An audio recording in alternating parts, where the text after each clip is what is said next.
आणि बुलेटिनची सुरुवात पुण्यातल्या एका महत्त्वाच्या बातमीने करूयात। पुण्यामध्ये एटीएसनं मोठी कारवाई केलेली आहे। कोंढव्यामध्ये रात्रीपासून एटीएसचं सर्च ऑपरेशन सुरू आहे। काही संशयित ताब्यात घेतल्याची माहिती समोर येते। मोठ्या प्रमाणावर बंदोबस्त ठेवण्यात आलेला आहे। जवळपास 350 पुणे पोलीस आणि एटीएसचे कर्मचारी तसेच अधिकारी सुद्धा या सर्च ऑपरेशनच्या ठिकाणी हजर आहेत। पुण्यामध्ये एटीएसनं मोठी कारवाई केलेली आहे। कोंढव्यात अगदी रात्रीपासूनच एटीएसचं सर्च ऑपरेशन सुरू आहे।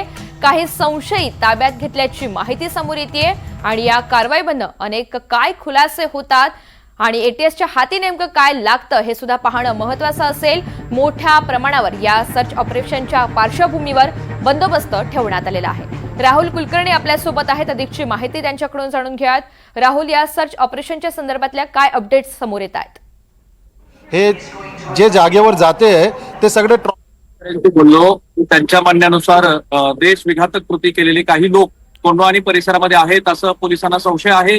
काल रात्री 1 वाजल्यापासून तिथे सर्च ऑपरेशन सुरू आहे। सुरुवातीला 550 पोलीस बंदोबस्त तिथे होता। हळूहळू कमी करतो 350 वरती आलाय। जवळपास 18 जणांचं सर्च ऑपरेशन या भागामध्ये सुरू आहे आणि क्राईम ब्रांचचे वरिष्ठ पोलीस अधिकारी पण तिथे पोहोचले। पुणे एटीएस तिथे पथक रात्रीपासून तैनात आहे। वरिष्ठ पोलीस अधिकारी आहेत। असं सांगितलं जात आहे की किमान 18 जणांचा सर्च पोलिसांना तिथे घ्यायचा आहे आणि हे विसरून चालणार नाही ऋतुजा।